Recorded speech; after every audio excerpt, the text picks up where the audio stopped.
नमस्कार। अपनी शर्तों पर जिंदगी जीने वाली नूरजहां।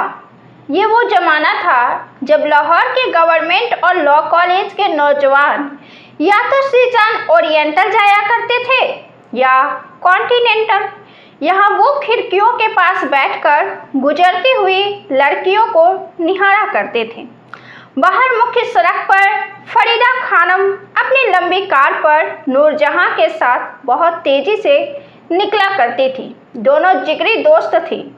अक्सर इनकी कार जब इन लड़कों के सामने से गुजरती थी तो धीमी हो जाया करती थी ताकि ये दोनों मशहूर गायिकाएं उन नौजवान लड़कों पर कनखियों से नजर डाल सके। जब 1998 में नूरजहां को दिल का दौरा पड़ा तो उनको एक मुरीद और नामी पाकिस्तानी पत्रकार खालिद हसन ने लिखा था। दिल का दौरा तो उन्हें पड़ना ही था। पता नहीं कितने दावेदार थे उसके और पता नहीं कितने बार वह धड़का था उन लोगों के लिए जिन पर मुस्कुराने की इनायत की थी उन्होंने।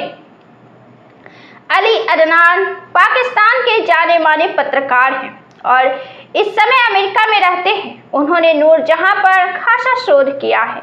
जब वो पहली बार उनसे मिले तो वो काफ़ी खराब मूड में थी। अली याद करते हैं, नूरजहां उस दिन नजीर अली के लिए गाना रिकॉर्ड कर रही थी और उनके गुस्से का निशाना थे मशहूर बांसुरी वादक खादिम हुसैन। राग दरबारी की बंदिश में नूरजहां कोमल धैवत को और बारीक चाह रही थी, लेकिन खादिम हुसैन से बात बन नहीं पा रही थी। उनके मुंह से खादिम हुसैन के लिए अब शब्दों का जो सैलाब निकला था उसे सुनकर सब हक्का बक्का रह गए थे।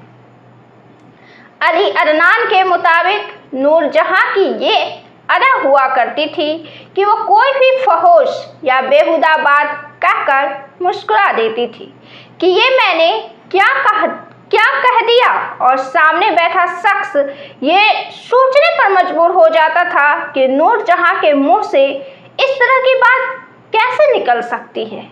अली कहते हैं, मैंने उनके मुंह से ऐसे अपशब्द सुने हैं कि हीरा मंडी के बाउंसर या पुलिस के थानेदार का चेहरा भी उन्हें सुनकर शर्म से लाल हो जाए। गाना रिकॉर्ड करते समय नूरजहां उसमें अपना दिल, आत्मा और दिमाग सब कुछ झोंक दिया करती थी।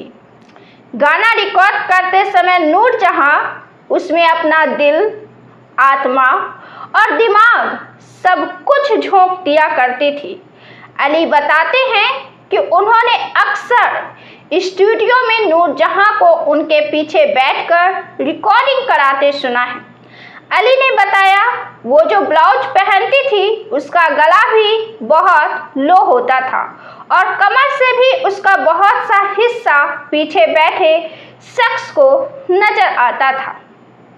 वो करीब 1:30 बजे के आसपास रिकॉर्डिंग शुरू करती थी, लेकिन घंटे भर के अंदर उनकी पीठ पर पसीने की बूंदें दिखनी शुरू हो जाती थी।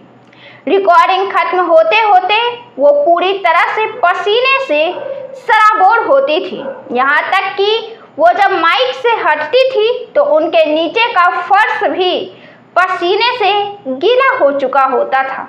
कहने का मतलब वो बहुत मुश्किल से गाती थी और उनको गाने में बहुत जान मारनी पड़ती थी।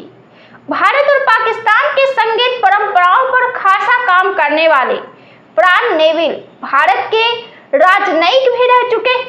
उनको नूरजहां से पहली मुलाकात 1978 में हुई थी, जब वो अमेरिका में सिएटल में एक कंसर्ट करने आई थी।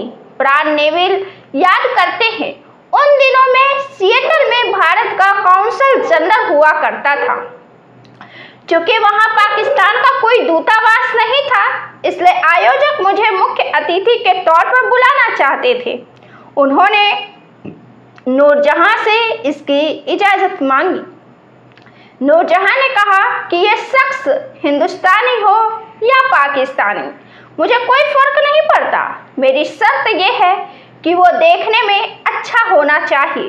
सामने बदशक्ल व्यक्ति को बैठे देख मेरा मूड ऑफ हो जाएगा। नेविल ने आगे बताया, आयोजकों ने उन्हें समझाया कि वो साहब देखने में बुरे नहीं हैं। सबसे बड़ी बात यह है कि वो लाहौर के हैं और आपके बहुत बड़े फैन हैं। तब जाकर नूरजहां मानी। जब मैंने उनसे फरमाइश की कि लगा है मिस्र का बाजार गाइए, तो उनके चेहरे पर मुस्कुराहट आ गई और उन्होंने वो गाना गाया।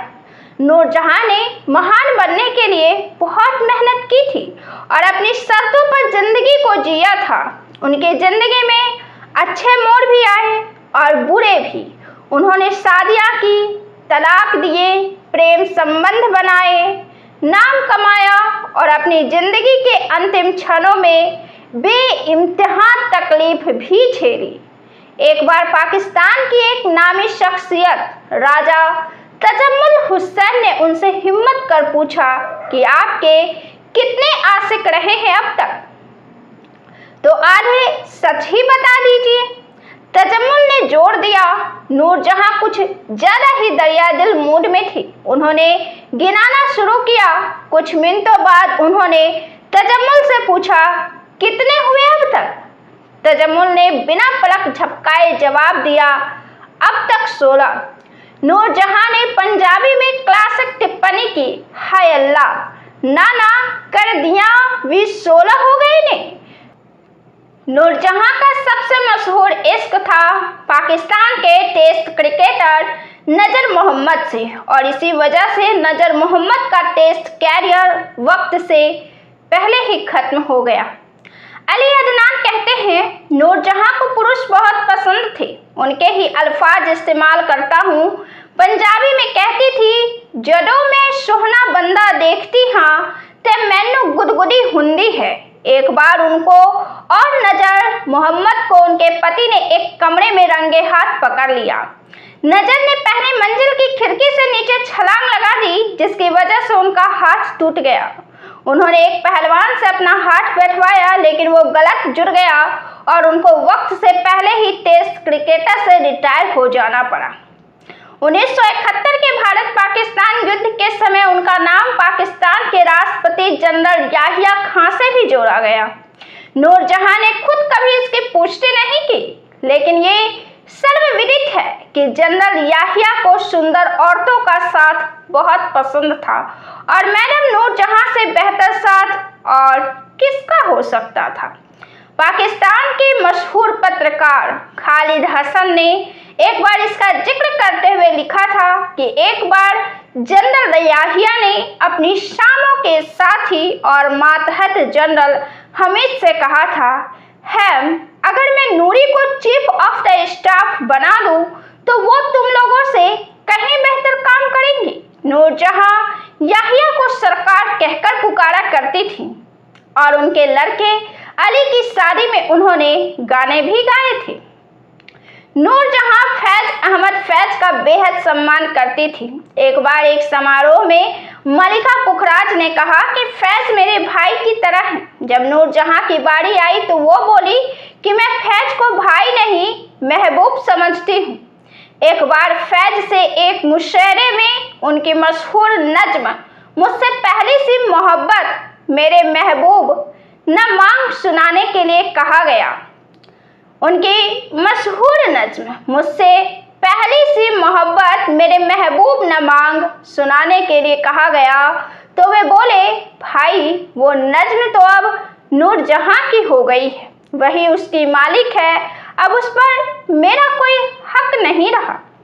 अपने कैरियर के शिखर पर भी पहुंचने के बावजूद भी नूरजहां की मानवीय मूल्यों में आस्था कम नहीं हुई थी। नूरजहां पर किताब लिखने वाले एजाज गुल बताते हैं, मशहूर संगीतकार निसार बजमी ने मुझे बताया था कि नूरजहां अक्सर अपने घर पर गानों का रिहर्सल किया करती थी। एक बार वे उनसे मिलने गए तो उन्होंने चाय मंगवाई। जब वो निसार को चाय दे रही थी तो उसकी कुछ बूंदें प्याली से छलक कर उनके जूतों पर गिर गई। वो फौरन झुकी और अपनी साड़ी के पल्लू से उन्होंने गिरी हुई चाय की बूंदों को साफ किया। निसार ने उन्हें बहुत रोका, लेकिन उन्होंने कहा, आप जैसे लोगों की वजह से ही मैं इस मुकाम तक पहुंची हूं।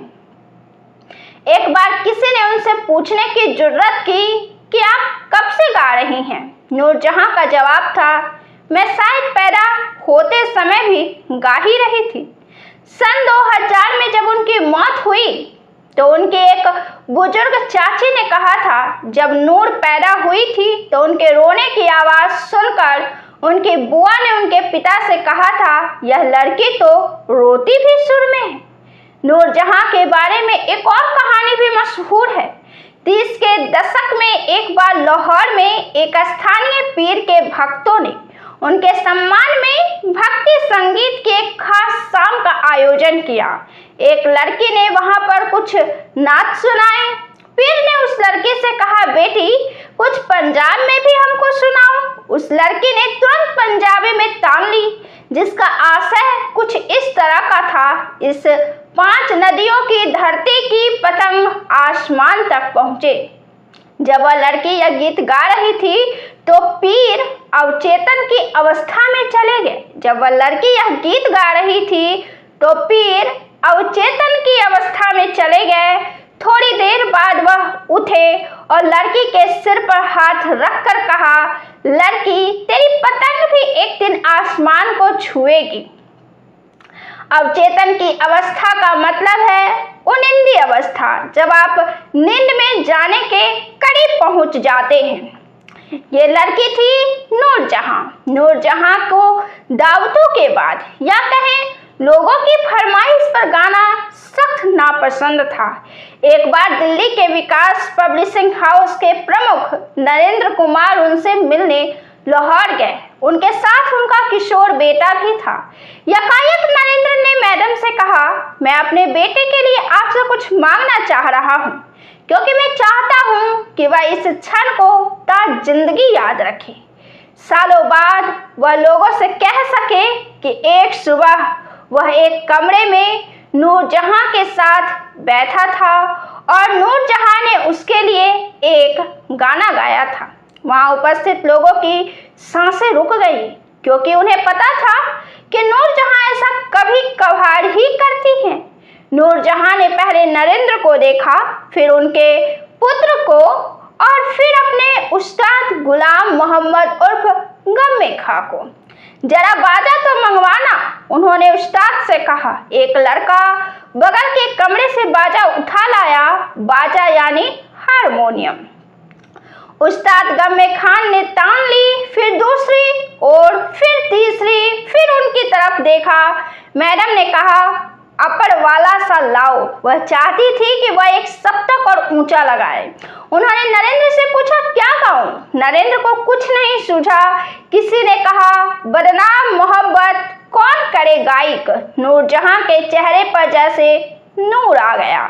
उन्होंने मुखड़ा गाया और फिर बीच में रुककर नरेंद्र से कहा, नरेंद्र साहब, आपको पता है इस देश में ढंग का हारमोनियम नहीं मिलता, सिर्फ कलकत्ता में अच्छा हारमोनियम मिलता है। यह सभी लोग भारत जाते हैं, बाजे लाते हैं और मुझे उनके बारे में बताते हैं, लेकिन मेरे लिए कोई हारमोनियम नहीं लाता। नरेंद्र ने कहा, मैं भेजूंगा आपके लिए। नरेंद्र यह वादा शायद कभी पूरा नहीं कर पाए।